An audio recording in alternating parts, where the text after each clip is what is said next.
বিচ্ছেদ সবসময়ই বেদনাদায়ক। পছন্দের তারকাদের বিচ্ছেদ হয়তো দেখতে তাদের ভক্তদের বেশ খারাপ লাগে, কিন্তু তারপরও জীবনের সামনে এগিয়ে যেতে হয়। কিছু কিছু বিচ্ছেদ রয়েছে যেগুলো মেনে নিতে ভক্তদের বেশ কষ্ট হয়েছিল।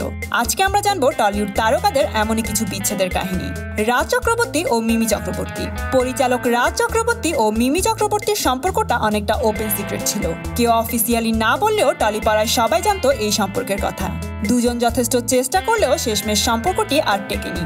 রাজ অবশ্য এজন্য মিমির তার্কিশ বন্ধুকেই দায়ী করেছিলেন, কিন্তু মিমি বলেছিলেন এটা শুধুই ভুল বোঝাবুঝি।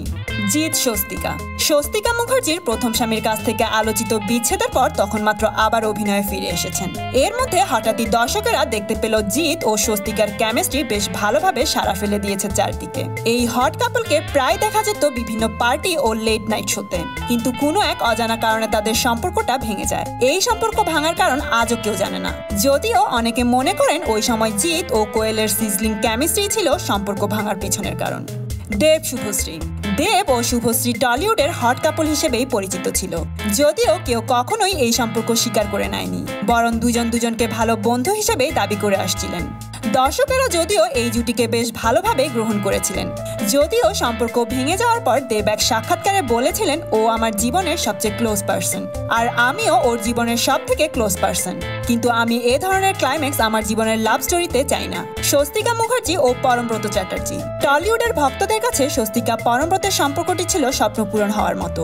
ব্রেকফেল ছবিতে অভিনয় করার সময় তাদের সম্পর্ক হয়। ভক্তদের কাছে পারফেক্ট কাপল ছিল তারা। প্রায় প্রতিটি ম্যাগাজিনের হেডলাইন হয়েছিল এই কাপল। কিন্তু এই সম্পর্কটি দুঃখজনকভাবে ভেঙে যায় যখন স্বস্তিকার আগের স্বামী পরমব্রতের বিরুদ্ধে মামলা করে রাজ চক্রবর্তী ও পায়েল সরকার। মিমি চক্রবর্তীর সাথে সম্পর্কের আগে থেকেই রাস্তার বিভিন্ন সম্পর্কের সাথে জড়িয়ে পড়ার জন্য পরিচিত ছিলেন। পায়েল সরকারের সাথে সম্পর্কের বিষয়টি সবার চোখে আসে যখন পায়েল সব জায়গায় যেয়েই তার পরিচালকের প্রশংসা করতে থাকেন। এ সময় রাজের বেশিরভাগ ছবির নায়িকাই ছিলেন পায়েল সরকার, কিন্তু সম্পর্কটি ভেঙে যাওয়ার পর পায়েল বলেন, আমরা কখনোই আমাদের জন্য পারফেক্ট ছিলাম না, আমাদের পথ ভিন্ন। রাজ এখন আমার জীবনের জন্য কিছুই নয়। স্বস্তিকা মুখার্জি ও সৃজিত মুখার্জি। দুজনের জীবনেই অনেক বড় ঝড় বয়ে যাওয়ার পর তাদের একসাথে হওয়ার বিষয়টি টি টাউনে বেশ সাড়া ফেলে দিয়েছিল। পরিচালক সৃজিত বেশ সিরিয়াস ছিলেন এই সম্পর্কটি নিয়ে। এই সময় তার শুটিং রেখেও চলে আসতেন তার ভালোবাসার গালকে দেখতে, যদিও শেষ পর্যন্ত সম্পর্কটি টেকেনি এবং এই বিচ্ছেদের কারণও জানা যায়নি। কিউ এবং রি। কিউ ও রিয়ের এই সম্পর্কটি তখন টলিউড ইন্ডাস্ট্রির পোস্টার কাপল হিসেবে পরিচিত। রি বিগ বসের অফার পর্যন্ত ছেড়ে দিয়েছিলেন শুধুমাত্র কিউ এর সাথে সময় কাটানোর জন্য, কিন্তু এই সম্পর্কটি শেষ পর্যন্ত টেকেনি। পাওলি দাম ও বিক্রম চ্যাটার্জি। বর্তমানে সবার পছন্দের অভিনেতা বিক্রম যখন তার প্রথম ছবি নিয়ে সিলভার স্ক্রিনে হাজির হয়েছিলেন, তখন দর্শকরা তাকে এক্সপ্রেশনলেস অভিনেতা বলে আখ্যায়িত করেছিলেন। পাওলি দামের বয়ফ্রেন্ডের জন্য তখন এটি একটি চ্যালেঞ্জ ছিল। তবে ব্রেকআপ হওয়ার পর বিক্রম স্বীকার করেছিলেন পাওলি তার জীবনের একজন স্পেশাল মানুষ, এবং পাওলিকে নিজের মেন্টর বলেও আখ্যায়িত করে বলেন, ও আমাকে অভিনয় শিখিয়েছিল।